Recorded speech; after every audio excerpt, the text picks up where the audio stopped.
Rahasia sukses. Mengapa kamu harus bisa sendiri dulu sebelum bersama orang lain? Pernah nggak sih kamu ngerasa sendirian? Tapi justru saat itulah kamu jadi paling fokus. Banyak orang berpikir sukses itu soal koneksi dan tim. Tapi rahasia terbesar adalah kamu harus bisa sendiri dulu. Kenapa? Karena kalau kamu nggak kuat berdiri sendiri, kamu nggak akan pernah bisa benar-benar sukses bersama orang lain. Tujuan aku membuat video ini adalah supaya kalian memberikan pemahaman mengapa kemandirian adalah fondasi sukses, menjelaskan bagaimana melatih diri untuk kuat sendiri, menginspirasi untuk berani melangkah walau sendirian. Bagian 1, mindset dasar kemandirian adalah pondasi. Pertama, kamu adalah CEO hidupmu. Enggak ada yang bertanggung jawab penuh atas hidupmu selain dirimu sendiri. Kalau kamu tidak bisa mengambil keputusan sendiri, orang lain akan mengambil keputusan untukmu. Kedua, sukses dimulai dari kontrol diri, mengatur waktu sendiri, menetapkan tujuan sendiri, dan mengukur progres sendiri. Tanpa kemandirian, kamu akan tergantung pada orang lain untuk motivasi dan arah. Ketiga, self-reliance, self-confidence. Saat kamu tahu bahwa kamu bisa mengatasi masalah sendiri, rasa percaya dirimu meningkat drastis. Kepercayaan diri ini membuat orang lain lebih respect dan percaya padamu. Bagian 2, kenapa harus bisa sendiri dulu? Pertama, orang lain punya prioritasnya sendiri. Mereka bisa membantu, tapi tidak akan selalu ada. Kalau kamu hanya menunggu bantuan, kamu akan tertinggal. Kedua, kesendirian melatih daya tahan mental. Dalam fase sendirian, kamu akan belajar menghadapi rasa takut, keraguan, dan kegagalan tanpa penyelamat. Mental yang kuat ini menjadi modal utama untuk menghadapi tekanan saat sukses. Ketiga, kamu jadi kreatif dan problem solver. Ketika tidak ada yang membantu, otakmu dipaksa untuk mencari solusi kreatif.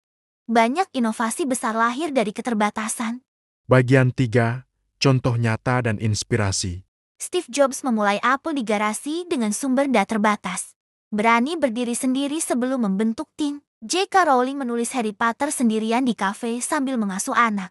Sebelum karyanya diakui dunia. Tokoh lokal misalnya pengusaha yang membangun usahanya dari nol, tanpa investor di awal. Bagian 4, tantangan saat harus sendiri dan cara menghadapinya. Pertama, rasa kesepian. Gunakan waktu itu untuk introspeksi, membaca, belajar skill baru. Kedua, kurang motivasi. Buat target harian kecil. Catat progres. Rayakan pencapaian kecil. Ketiga, takut gagal. Sadari bahwa kegagalan adalah bagian dari proses belajar, bukan akhir dari perjalanan. Bagian 5, cara melatih diri agar bisa berdiri sendiri.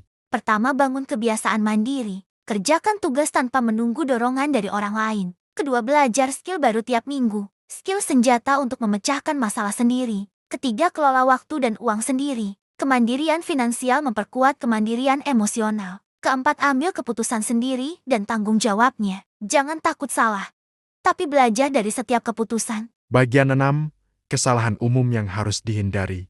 Terlalu cepat mencari partner atau tim, padahal belum punya pondasi diri yang kuat. Mengandalkan motivasi dari orang lain terus-menerus. Menghindari kesendirian karena takut dianggap tidak punya teman. Bagian 7, manfaat setelah bisa berdiri sendiri. Lebih percaya diri karena kamu tahu kamu bisa mengandalkan dirimu sendiri. Lebih dihargai orang lain. Orang suka bekerja sama dengan orang yang sudah kuat berdiri sendiri. Lebih fleksibel dan adaptif, bisa bertahan di situasi apapun. Sukses lebih tahan lama karena dibangun di pondasi yang kokoh. Ingat, sukses itu bukan soal siapa yang kamu punya di awal, tapi siapa kamu saat tidak punya siapa-siapa. Kalau kamu bisa berdiri tegak sendirian, percayalah, saat kamu bersama orang lain, kamu akan berlari lebih jauh. Kalau kamu lagi berjuang sendirian sekarang, tulis di kolom komentar, "Aku bisa!" Supaya kita sama-sama kuat. Jangan lupa like, share, dan subscribe. Supaya kita bisa terus belajar jadi pribadi yang kuat dan mandiri.